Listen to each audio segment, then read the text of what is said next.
Diop de nee na ba fi yoon tàng rek jol de ngara le 13. Diop de ngi noonu. ay waay xoolal Diop de la mu andi. après le 13 bu ci nekk dina xam kan mooy kan kii kii. ndax dafa mbër mi ni koy gis moom am na 4 kaw. Diop de du mbër mi ñu door mu daanu ci làmb. li muy wax noonu wax bu yàqu la te tontu bi le 13 la fii. bu la 13 Joli mooy ñëw Diop de ñëwul de Joli mooy ñëw borom soo bi.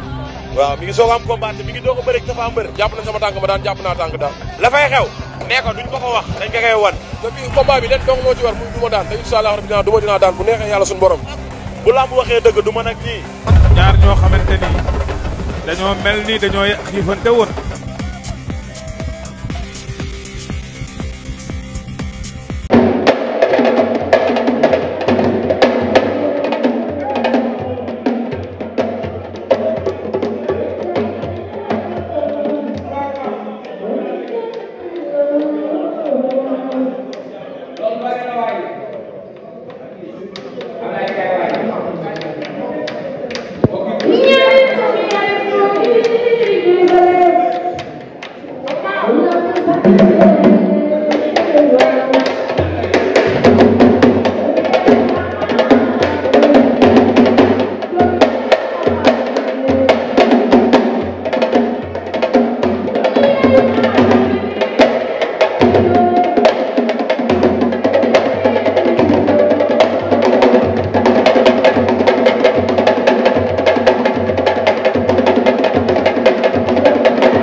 Soga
waaw comme ni ñu ko waxee waaw dañuy wax alhamdulilah bisimilah ala wala yàlla santal yàlla bu baax di sant suñu ñaari waay di sant assistance yëpp di sant aussi tamit xam nga yaa ngi doog yaa ngi télé yëpp promoteurs yi gars yëpp maa leen bëggee sama gars yi ma àndal ñoom Mame Sall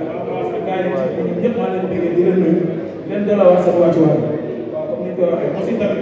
nuyu ñëpp di santal ñëpp waaw instant moom li may wax rek ñun instant dañoo nekk ci comprendre ma ay daw lañ kon tey waxu bëri wóorul kon dañuy waaw ñu ngi woo ñëpp nuyu bàyyi joona seen bu baax a baax a baax a baax fu mu xadat bi maam Cheikh Anta Mbacke borom Daaru Salaam maa ngi nuyu di ko ziar di ko delloo waat maa ngi nuyu bu baax a baax maa asta sama famille naa bourse maa ngi ziar bu baax a baax jaay loolu waa Touba Sanoxo ñëpp maa leen nuyu di nuyu Sanoxo di nuyu waa Fouta di nuyu waa groupe Soore Kumbale waa Kër Mbay Diop di nuyu Xaadim Mbaye bu baax a baax a baax da ciy jàpp bu baax a baax moom grand boo jeex waa mafia bu bës bi forom ba Ousmane Waranka mafia faxal joxos maa leen nuyu bu baax a baax mafia ajantal bi di leen bëggee waa mafia seere bi maintenant bi ñoom xam nga ne grand air ñoom ñëpp maa leen bëggee sama waa Koña grand tête waa diaspora bi ñoom baaxoon waaw 100% Waranka bi maa leen nuyu bu baax a baax di ñaanal caat bi génn si tamit prochaine combat yàlla dafa doon di nuyu gars yëpp ku ci mel monsieur le maire Abdoulaye Diop Xaadim Baye di nuyu ku ci mel ni grand mondial Famara Mbaye Ba Ibou Daal xam nga maa ngi nuyu ñëpp ñaanal maire may yàlla defal ko tax bu baax a baax Cheikh Sall de musculation xalaay waajale sama maire maam xam nga di jégalu waat waa ginnaaw laa yëpp ci préparation métti na trop ñu leen teg coono ñu leen teg film mais tamit comme ni ñu koy waxee rek affaire yi moo toll bu baax a baax encadrement technique bi tamit duñu leen fàtte ñu leen di zoo naar père xam nga ak ñoom ñëpp sama baay may jàppale bu baax a baax maa leen di bëggee waa wala nga famille bi yëpp xam nga di waa DRS di ñaanal Mor Pikine di ñaanal Mor Pikine waa Passa Ndiaye waaw di ñaanal terka bu baax a baax a baax grand sir bon instant ko Abdou Fall Diop ak ñu ko bëggee baax moom la jéem boole ak famille bi yëpp ñu leen di déggee di ñaanal waaw di ñaanal waa ñaw yi tamit di ñaanal tamit ñi nga xam ne caa fekk na leen dinaw di ñaanal wàcc rek tudd rek non bu ma ci tudd rek xamal ne mooy loolu waaw barke alquran macha allah beneen bi aussi maa ngi ñaanal gars yi bu ci mel ni Batika 2 muy champion bu mag maa koy ñaanal bu baax di ko ñaanal ndax xam nga di ñaanal tamit foo waay di ñaanal ñoom naar xam nga waaw maa leen ñaanal loolu tudd waa la rek di ko wax maa naan Batika 2 final